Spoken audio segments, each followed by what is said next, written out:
Hello and welcome everybody to Flicker Effect. This is our Wednesday edition of the show where we talk about the latest news in the world of film, television, and pop culture. This week we had the very first virtual San Diego Comic-Con this past weekend. We'll be talking about that. We've got the 2020 Emmy nominations and much more. We'll get to that in just a little bit. For those of you new to the show, we broadcast this show live most Wednesday nights on YouTube at youtube.com/Flicker Effect.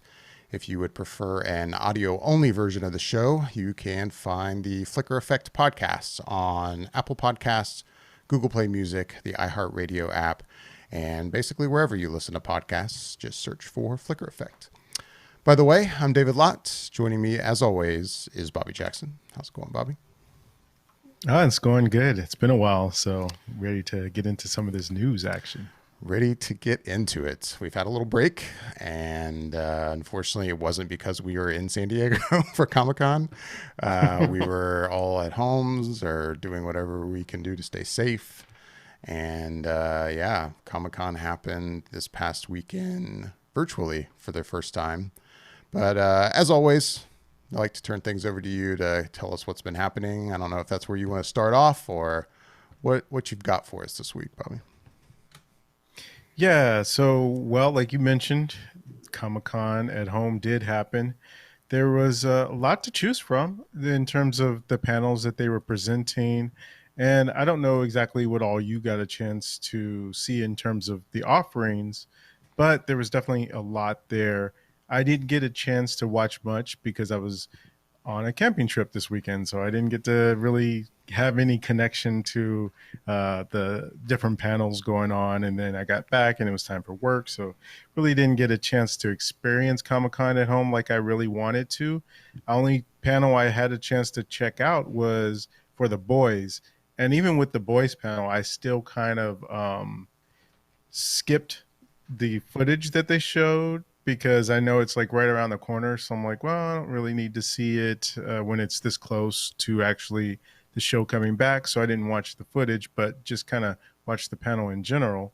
So that was really my only big experience in terms of having one of the panels at home. So I thought that it was pretty good. I don't know necessarily in terms of my biggest fear, and I don't know if this played out in any of the things that you got a chance to watch, depending on how much you got a chance to watch. But my biggest fear about the Comic-Con at home was that with it being on Zoom or just in general, and I mentioned this when I had the dropout, was that there would be audio issues or people talking over one another, that kind of thing going on, because it's all done online and done through Zoom. So there's that clunkiness to it. And I guess there's that, but I don't know in terms of as a whole if that seemed to be an issue with a lot of panels. One thing I did see that happened, at least within the news that I saw, was that CBS and some other outlets had issues where they were showing footage or showing the panel, and then it just shut down on YouTube because they were copyright infringing, but they were copyright infringing themselves. So it was kind of like, huh? Wow. So the algorithm caught them, and nothing you could do about it. That's hilarious. But the good thing is that it didn't actually affect it in any kind of real time kind of thing, because as you probably already know, and I don't know if people who watched any of it knew, but it's all pre-recorded. It'd been done, a couple weeks ago. So it wasn't like they had to worry specifically about certain types of issues and could fix certain things. But on a whole, I'm kind of curious what your whole takeaway was from it. I went into the weekend thinking, hey, I'm going to, try to partake in as much of the virtual panels on YouTube as I could. I was kind of looking forward to it, since I couldn't be in San Diego. None of us could be in San Diego for this. And I don't know, I watched a couple, and I guess I hadn't really thought about this or asked this ahead of time or looked into this ahead of time, whether or not the panels were actually going to be live or pre-recorded. Mm. So I quickly realized that they were definitely pre-recorded. You could tell. I watched the boys panel like you did, I think in its entirety, and that was one of the first panels I could tell. Okay, yeah, this is definitely a pre-recorded thing, and maybe it seems silly that I think had an effect on my enjoyment, but I think it kind of did. I think the fact that none of this was happening live, maybe it makes no sense, but to me, like it just seemed like it took something away from the experience. I think doing these kind of panels live would have made them a little more interesting, just people talking off the cuff like they do at an actual panel instead of it being something that was then edited and a little more polished. I don't know. That kind of bothered me, and I think Comic Con at home experience could have been made a little better if they could have found a way to, still arrange to have all of these celebrities and filmmakers and comic book makers to kind of do this, over the weekend live. And I also understand that brings with it a ton of fears of, technical issues. And then when it happens live, Yeah. what do you do? I understand the reasoning behind not doing that completely. But Hmm. I don't know. I think it being pre-recorded kind of took something away from it. I ended up not watching a whole lot. I watched The Boys. I watched a couple small panels, like comic book panels. Really, the Hmm. only other one I watched, and this one actually I watched last night, was the Evening with Kevin Smith, which, as you know, Bobby, takes place usually every Saturday night in Hall H. And it was definitely different watching it on YouTube Hmm. because, for one, it was almost hard to watch because, as you know, Kevin Smith, he uses whatever language he feels like using, and that's just how he is. And it being on YouTube and wanting it to be Right. family friendly, they censored the whole thing, which made it almost Oh, unwatchable. They were censoring literally almost at times every other word that came out of his mouth. It was just constant really? beeps. It was like, what are we doing here? It got to a point, probably at the halfway point, where I felt like that kind of let up. And I guess just the nature of the stuff he was talking about, he wasn't using as many curse words and it got better. But it was just like, that was a frustrating thing to watch. Plus, when it comes to that panel, I think what makes those panels best is when he's actually doing a Q&A. In this case, there was no Q&A. Yeah. So it was really a 1 hour Kevin Smith infomercial, of him just talking about all of the projects he has going on and podcasts and films he still plans on making. And, he showed the trailer for that new horror film. I'm already forgetting something Mm. Kilroy, right? Um, Yeah. Yeah, but that was different. It was definitely not like the usual evening with Kevin Smith and Hall H on a Saturday. But long story short, I ended up thinking I was going to experience a lot, and I didn't in the end. And Mm. I think, again, as silly as it may sound, I think the fact that none of it was live took something away from the experience. That, again, I get it, but I think it's unfortunate they couldn't have found a way to make at least some of the bigger panels live. Does that make sense? Yeah. Yeah. Yeah. Yeah. I almost think that it might have been a little interesting if they could have, knowing that they were going to, maybe they can't do it live, but maybe they could do it live in a way that I'm thinking off the cuff here, but one of two ways: either do it pre-recorded or do it live. But maybe you could have gotten, let's say, if you did it pre-recorded, you could have gotten the same actors and everything that they had in these panels together on a sound stage somewhere, had them tested and everything in advance, Mm-hmm. and then they're all in the same room, and then you can have a moderator there asking them those questions. Right. And they could have asked people who are fans of the show to send in to your tweets or someplace to questions that you might have, and someone as a moderator could read those off. Or doing it live, having them checked up beforehand, and they still go to this soundstage or whatever, and they do the whole thing there live. And I think that would have helped an element of it as opposed to everyone being from their homes, which understandably so, but there's so many other things that are starting back up as far as productions in Hollywood, and they're them figuring out a way to do that. Hmm. I feel like they could have possibly figured out another way to do this as well, and to give it that more of a live feeling. Because yeah, it does take away in that element because one, you're already not there, so that's gonna hinder it. Because if you're used to experiencing it live, there's that element that you feed off of with the crowd and everything. So one, you're already down that, and that takes away from it already. Right. So to then kind of have this pre-recorded thing, that's going to again distance from it because there's not that feeling of like we're all taking part in this at the same time.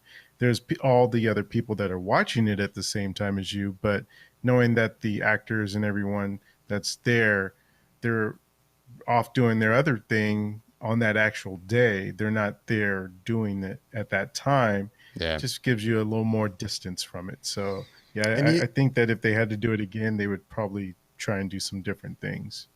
And even, like you said that, oh, well, you're watching it at the same time as everybody else. I mean, I guess that depends on how you watched it. Like, for instance, The Boys, I watched it, All right. quote unquote, when it happened live, like at least when it was, I Mm, watched it on IGN's scheduled. channel, which IGN had it as a live YouTube event. So but then at the same time, like I could have jumped over right at the time it was supposed to start, which I don't know, whatever hour it was, like 6 o'clock or something here on the East Coast. Hmm. If I had gone to the Comic Con channel, all they did on the Comic Con YouTube channel is right at that time they dropped the video into YouTube. I could have fast forwarded it, rewound, jumped around inside the video all Yeah. I Yeah. wanted.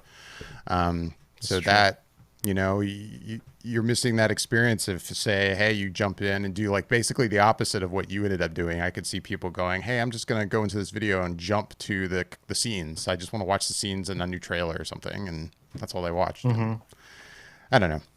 Obviously, Yeah. the whole experience in general is not what anybody wants, Comic-Con included. And hopefully this is the last time that we're doing this, at least for a long time. um, Yeah. and Seriously.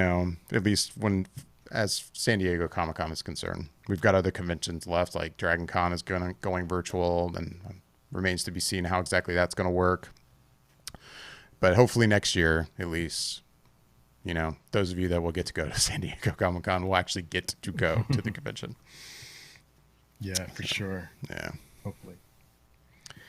So, yeah, I guess. Well, that's in the books. So, Yeah. like you said, hopefully next year we'll have better uh, enjoyment of the Comic Con experience.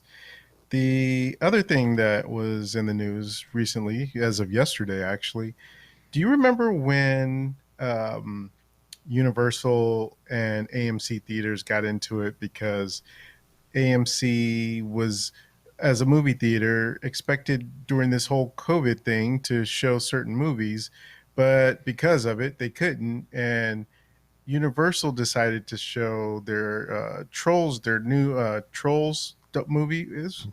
I forget what was the. Do you remember the name of it Trolls World officially? Tour. Trolls. World Tour. There you go. Trolls World Oh, Tour. I know it well. Um, they they brought it home to Right. VOD as opposed to having it in the theaters, and AMC wasn't happy about it, and so they got into it.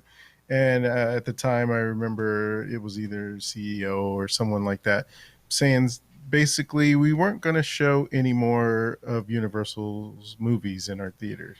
Well, if I Well, remember looks like correctly, I want to, because like, and correct me if I'm wrong, I think the way it kind of played out wasn't so much that Universal released Trolls specifically. I think in a way that was just almost accepted, like, hey, it's COVID, this is what's happening. I think it was in reaction to how well it did via VOD.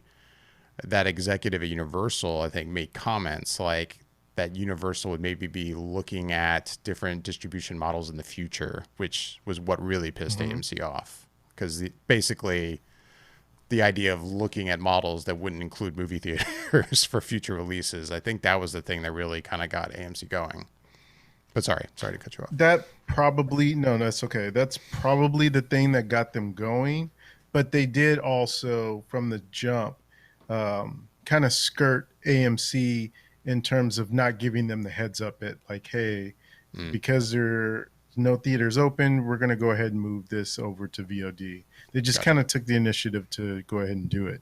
So that was like, a big, like, hey, what's going on here? And then he had that statement of like, the justification for it. And like, Right. yeah, Right. well, there's no theaters open and we may be looking for this in the future. And then that's when the AMC guy jumped on it as well. And they kind of had the war of words going back and forth. And so as of yesterday, it looks as though the two parties have come together and made up, but in a way that you just would not have expected. So normally, a movie goes into the theater and it's there for a good 90 days before it, and it's all negotiated in the theaters per chain and all kind of other contracts. But normally at the movie might be in a theater for 90 days and then it moves off and can go into VOD and whatnot. So that's the normal process. But in this deal that AMC and Universal made, they are going to shorten that release window, and not by a little, but by a whole lot. The new window in terms of what they would be able to release for is now 17 days, which is about 3 weekends. And so after that time, they are then able to move it on to premium VOD, which at that point, at where what they can do is that rental price, which hasn't been given a specific price, but it could be like $20, $25, who knows. But after the 17 days, Universal can then move it on to premium VOD. And then what goes into the further details of this is that um, AMC will get 10% of Universal's rental revenue from that movie.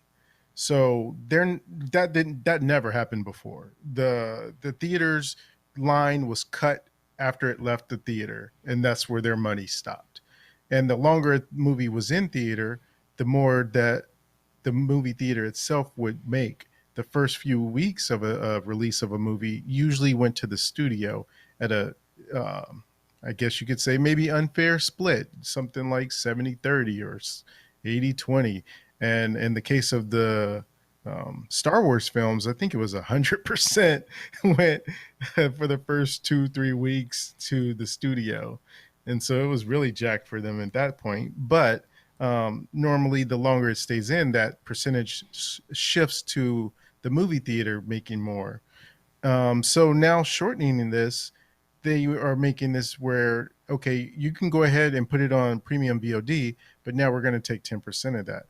So then after that, a film can't go to streaming service or regular rental, like the $5 rentals basically, until after the 3 month window. So that 3 month window comes back into play for something going onto streaming service or a regular rental. So like a Netflix or a Hulu or whatever, um, they can't still get it until 3 months. It would still have to be on premium VOD. And now it's like Universal can wait longer to put out a movie on a VOD if they want to. They don't have to do it after 17 days. It's just they have that option now. So the whole like point of contention here, it seems to be, is that um, Universal made this deal with AMC, but that's all that we know of. Cineworld, who is I think the second largest exhibitor of movie theaters, they came out yesterday and said they think this is not smart and that they have no plans of making this kind of deal with Universal. So if they're the second largest exhibitor and they're saying no, we're not doing this, and it doesn't seem like so far any other studios are stepping forward to make this deal. This really looks like it's just a deal between Universal and AMC. And now at the same time, AMC has other studios and also other exhibitors upset at them because this is really shaking things up in a way that has not been done before. And that means that it's kind of a weird thing in terms of, I feel like Universal was betting on this making other studio or other exhibitors kind of fall in line and will get behind this deal. Maybe because there's no movies being shown and they're losing money, and so their negotiating power is a little bit weaker. So maybe this was the time to strike in terms of shortening that window, which other studios have been wanting to do, with the exception of Disney, because their movies kill in the box office and it kills for long periods of time. So for them, it's not advantageous.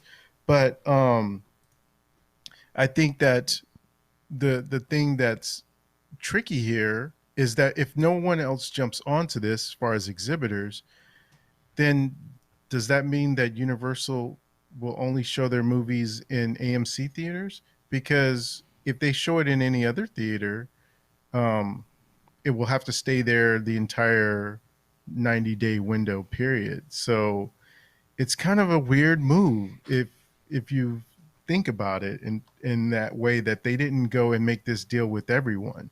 It's just specifically AMC. And maybe it's because AMC is, if you've been in the news and being on the brink of, bankruptcy, that maybe Right. they felt like they needed to make this kind of deal. But I don't know. What did you think when you saw this and heard about it? I guess I thought the way you're sounding when you describe it, like that it's kind of crazy, and I guess the fact that it's happening the way it's happening is evidence that I guess I still don't completely, and probably none of us really completely understand the complexities of film distribution when it comes to the deals with the movie theaters and versus VOD, and how these deals are going to work. Because yeah, at first, like you're saying, like the idea that Universal Films period will not play in other theaters other than AMC theaters, at least at this point, um, Hmm. seems crazy to me. Uh, I don't know. Like, I mean, I guess, what, because what if then if Universal were to put out a movie and have it in Regal theaters, they would not be able to put it on VOD period until what, the 90-day window, right? Even though they Yep. have a deal with AMC, they would still have to hold off. And I, Yeah. I would imagine with a lot of their bigger films, they're going to hold off anyway, naturally, even though they have that deal with AMC. I don't know. It's just weird and complicated, and I guess I'm curious to see if they make now deals with these other movie theaters, since like you just said, they are in an interesting position not being open right now, though it looks like they could be open relatively soon, theoretically. What, Tenet, Mm-hmm. I think, is what, slated for Labor Day weekend at this point, which Yeah. is really Yeah. our first big release post COVID. Like, I don't know, man. It's crazy. I'm Yeah. definitely It's a curious to weird kind of watch time how it continues to play out. for sure, because there's so many moving parts within this. Because, like you said, there's this part of it with this whole distribution, but something we hadn't talked about, which is what you just touched on, is the tenant being moved and finally having a date, but that date is not specific to the U.S. Right. There's It's supposed to do an international opening, and because a lot of places overseas has opened up, they can open it there. But here in the United States, they're going to have something like a slow rollout based on whenever theaters are allowed to open here in whatever city it's open in. So if the city has a theater that's open, it'll get tenant. If the theater doesn't open, like in places like in LA and Orange County, Hmm. then you don't get it until those numbers go down and theaters are allowed to open. So re- theoretically speaking, we might not get tenant until October, depending on how things go Right. here, and the numbers. But everyone else will have seen it at least overseas by September. So it's one of those crazy things. So again, it comes down to um, these other theaters like Cineworld that they owned and the landmarks and the Regals and all those, when will they be able to open in such a huge market like the US? And how long can they sustain by not being open here? If it goes further, will that boldness and directness in terms of them taking a hard stance and saying no, we're not taking part of this with Universal, will they start to weaken that position if they go into longer months that they're not open, at least here? So it's all moving and nebulous, and we just don't know how it all shake out. But it's just such a weird and crazy time because they're really trying to do. They're in survival mode, really, and trying to figure out a way to stay alive while all this is happening, and it's creating some weird situations. And this is just the beginning of it. So we'll see where it all shakes out. But for now, it's something that's a huge development, and we will see how it proceeds. But I am very curious. To me, it shows just how weak of a position AMC had that they would agree to 17 days. Like, if the normal window is 90 days, why not do something like 45 days? We'll Right. split the difference, go somewhere halfway in between. 17 days is like it's not even a month. It's like really not even 30 days. I mean, there's going to be plenty. I hate to say it. There's going to be plenty of films that aren't Tenant. That if I will say I know, like, as I do, I'll probably be like, I could wait 17 days and just watch it on the comfort of my home and not deal with annoying people at a movie theater.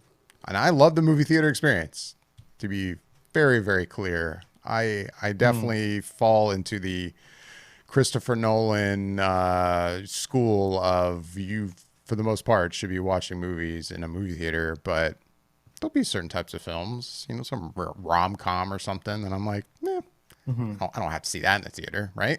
Like, I'll wait. Yeah. Like, Yeah. But no, I guess the thing would be, though, if you did wait the 17 days and it's some rom-com or something kind of like that, would you still pay the $25 for that movie? Or would you still just end up waiting the 90 days that you would have to in order for it to come to a streaming service, or be $5 or $6 for the rental? I don't know.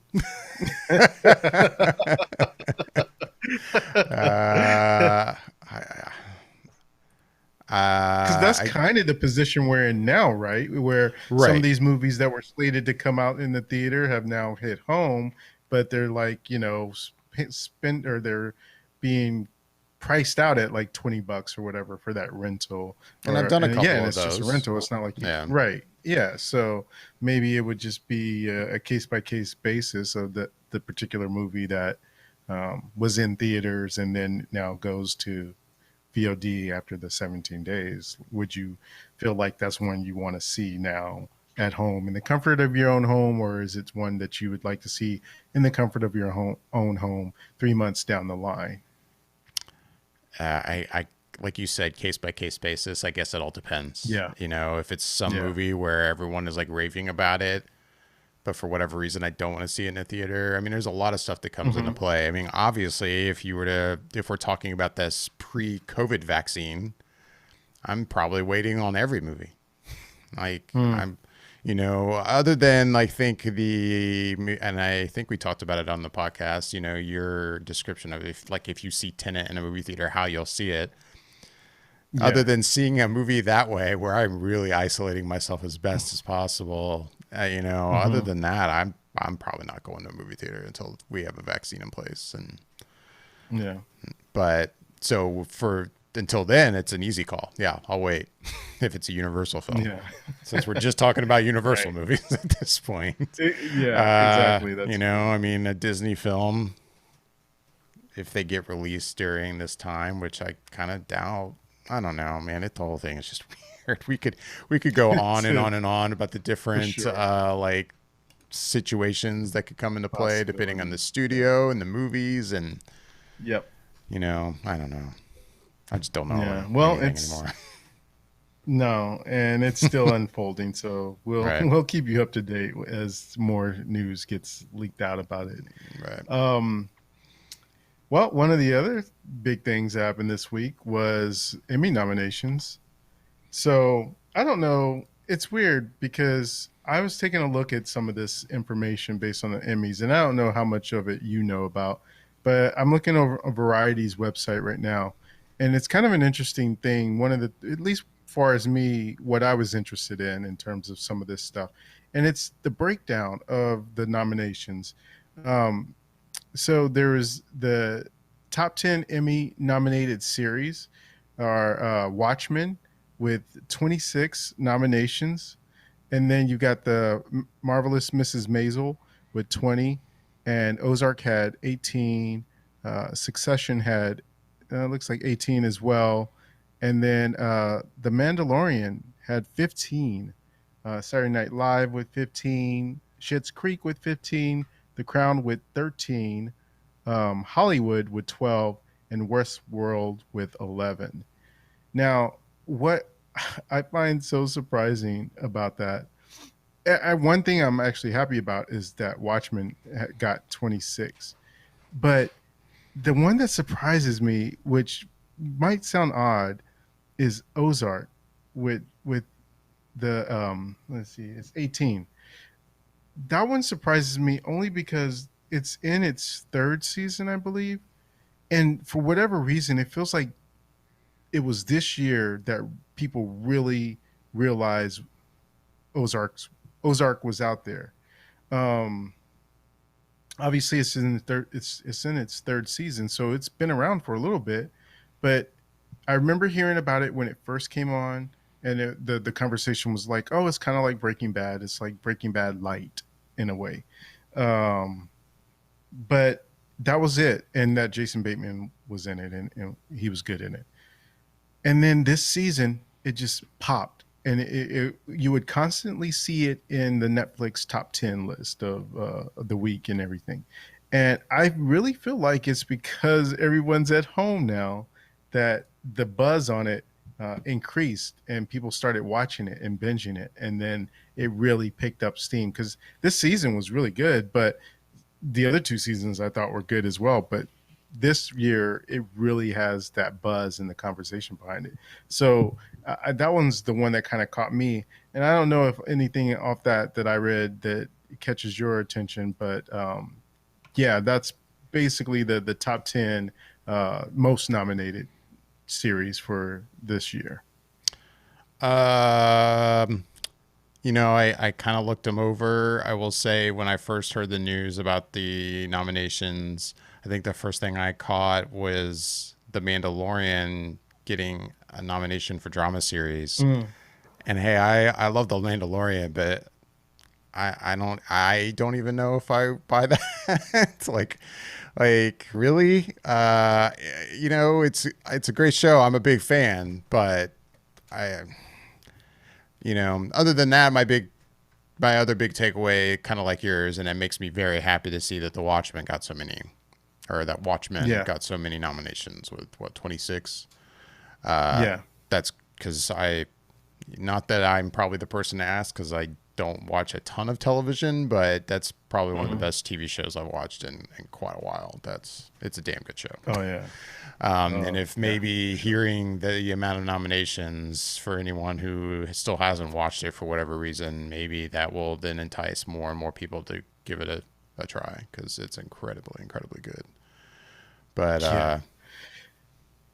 other than that, yeah, I don't know. Like I said, the Mandalorian drama series thing kind of threw me for a loop. I don't know why. It Mm. just kind of did, but um, I'm kind of glancing over some of the bigger stuff right now, and you Yeah, know, actually, while you're looking, and yeah. I'll segue into that a little bit, is that just reading off some of the major categories in the group that's in that category Hmm. for drama series, you have Better Call Saul, The Crown, The Handmaid's Tale, Killing Eve, the Mandalorian, as you mentioned, Ozark, Stranger Things, and Succession. And I gotta say, it's a nice list in terms of the drama series. I've watched all of those except for The Crown, actually, and Hmm. I would say that I could see any of those. Honestly, well, I'll say I could see any of those winning with the exception of probably Stranger Things. I just think that's probably the weakest one I would agree based with. on this I mean, season. based on what I've Any, seen, I would agree with that. Yeah. yeah, for this year anyway. Right. And yeah, I could see any of those other ones. I mean, I think Mandalorian probably comes in just slightly Hmm. above Stranger Things in terms of which one of these would win. But yeah, solid list there. Okay. Comedy series is Curb Your Enthusiasm, Dead to Me, The Good Place, Insecure, The Kaminsky Method, The Marvelous Mrs. Maisel, Schitt's Creek, and What We Do in the Shadows. Which again, solid list. The only thing that I would have said that I would have wished was in that list was Dave. That was FX on Hulu, and that's such a really good revelation of a show that I didn't even know of that rapper Lil Dicky before even watching the show. And And you, yeah, I really loved it. and I'm sorry, you actually broke up for a moment as right as you said the name of that show. What was the name of the show again? Oh, Dave, and it's Oh, featuring okay. the rapper Lil Dicky. Gotcha. So yeah, that's the one I would have thought would have been in there as well. But um, yeah, I mean, again, there's some of these here that I didn't watch, but I've heard good things about. So I don't think there's anything in this listing that shouldn't be there. Um, the limited series is Little Fires Everywhere, Mrs. America, Unbelievable, Unorthodox, and Watchmen. So yeah, I'm that's one I'm really thinking that Watchmen should take that one, but Yeah. I could see how one or two of these other ones could be in good contention for it as well. I And mean, then another thing I noticed. So, I mean, it's a show I watched, and like the fact that like the morning show is not a nominee for drama series, but yet like Stranger Things hmm, is and The Mandalorian is. Eh. right, Like that kind of confuses me. I see the morning show got some yeah, acting nominations, and I think maybe a few others. I don't know, but like I see Jennifer Aniston got a nomination for it. Steve Carell got a nomination for it. But anyway, yeah. something else that just caught my eye. No, yeah, that's true. I haven't watched any of those because I don't have a way to watch them. In Hmm. fact, I was actually looking into it because I don't know exactly how you are able to watch any of the Apple TV Plus stuff because I have only ever heard, okay, you watch it through if you have an Apple product, like if you have an iPhone or iPad or an Apple TV.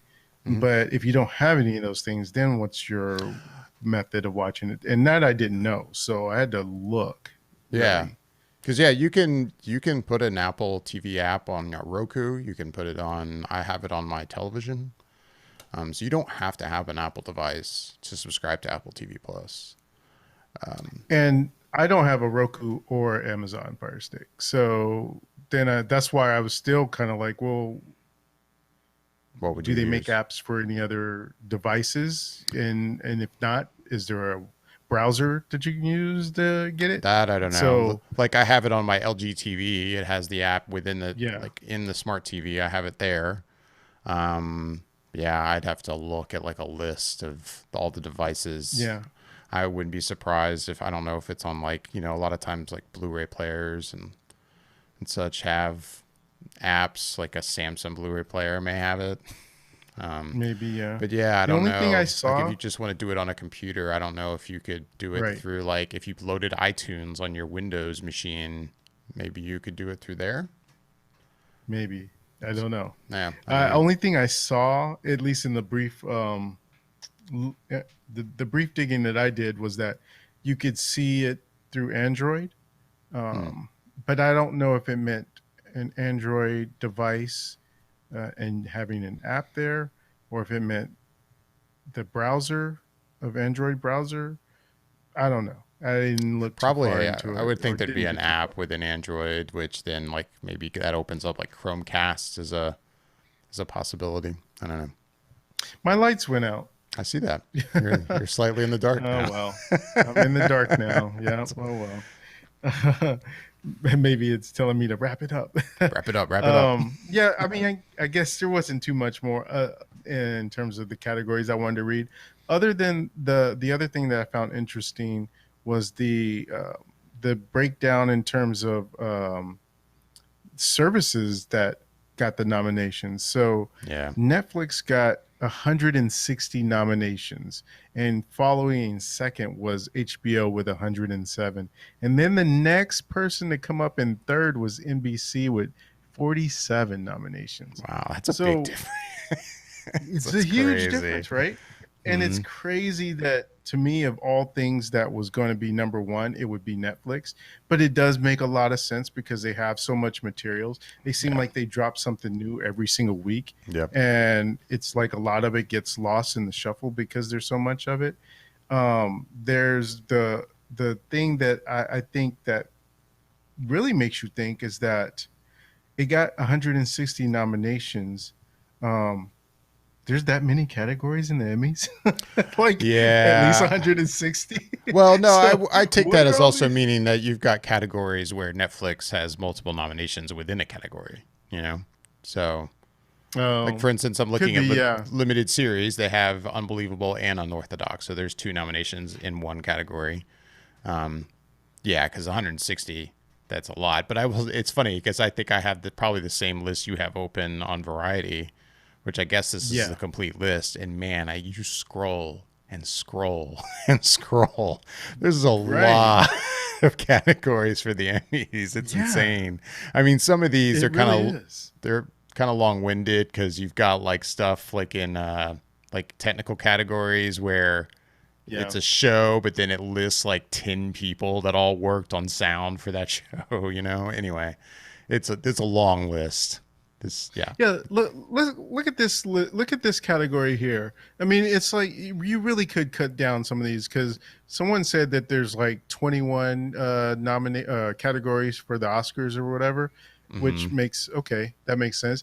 But you got something like this for the Emmys, and I get that everybody wants their chance, but production design for a narrative period or fantasy program. Wow. How specific do you have to be for Yeah. a category? Because I was For a even narrative period or I'm fantasy? looking here at technical direction, camera work, video control for a special. And not only that, but like I said, it's like, you know, it'll list like for instance here is The Little Mermaid live on ABC, but then you're listing off Mm, like every camera person. There's like 10 camera people here, and then two video control people, and then a technical director, two technical directors. Yeah, it's a lot. The Oscars got nominated. it- There are literally, it looks like 25 cameramen listed here for the Oscars. It's crazy. yeah. Yeah, because I don't know if you saw this one, but cinematography for a single camera series, half hour. And then there's cinematography for a single camera series, 1 hour. What? Two separate categories just because one is an hour and one's a half an hour. But it's the I same thing basically Yeah. for single camera series. And And then that obviously means if this is there's one for not a single all camera series, there must be a multi camera series one right. too. And obviously this is not all stuff that we see in the broadcasts. You know, the broadcast is Right. kind of Yeah. trimmed down to like the way the Oscars are, but still, yeah, it's a bit Yeah. insane. Yeah. It's pretty crazy. Yeah.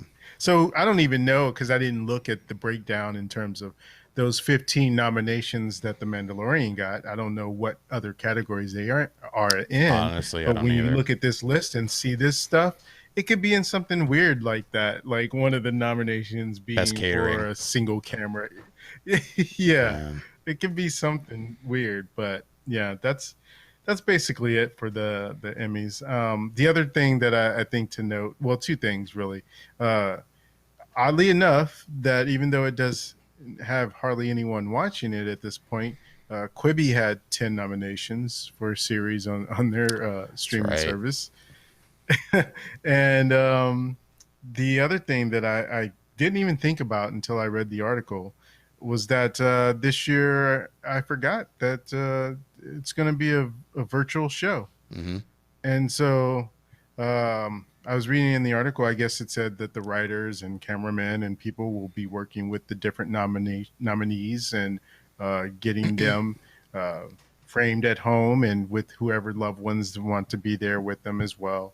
So it will be a very interesting experience to watch that virtually as from them doing the winners and the categories and stuff like that.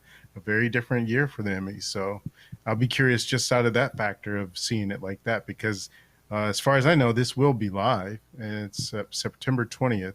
So yeah, that will be how will they, Hmm. as we were talking about with Comic Con, what kind of technical issues or what kind of Yeah. other things will they run into? It'll make it more interesting. Whatever technical Yeah, for problems they sure, have, for sure.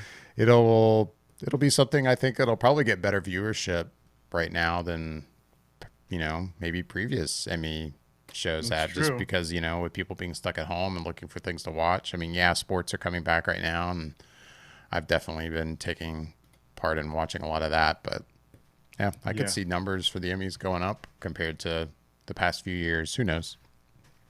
yeah. Who knows? Who knows? Who knows? But yeah, it's kind of crazy. I guess that's going to do it for this week. Your lights are out. You're in the dark, so I think I that's a know. sign. I know. But we should Yeah. probably wrap it up. As always, we'd love to hear back from all of you that are watching and listening. Again, for those of you watching on YouTube, make sure to like and subscribe by hitting those thumbs up and subscribe buttons down below. And you can hit that bell icon to be notified whenever we post any other videos or go live in the future. We'd love to hear your comments. You can leave your questions and comments down below. You can also email us at feedback@flickereffect.com. And we are also on Twitter and Instagram at Flicker_effect. With that, I'm David Lott. Bobby Jackson over here in the dark. Over here in the dark. We should, by the way, be back this Sunday. We've got another top 5 list we're going to be doing this Sunday, so look for that. And yeah, whatever we've been watching, plenty to talk about, I'm sure. Looking forward to it. Yeah, I'm David Lott. You're Bobby. We're going to get out of here. Bye, everybody. Thanks for watching.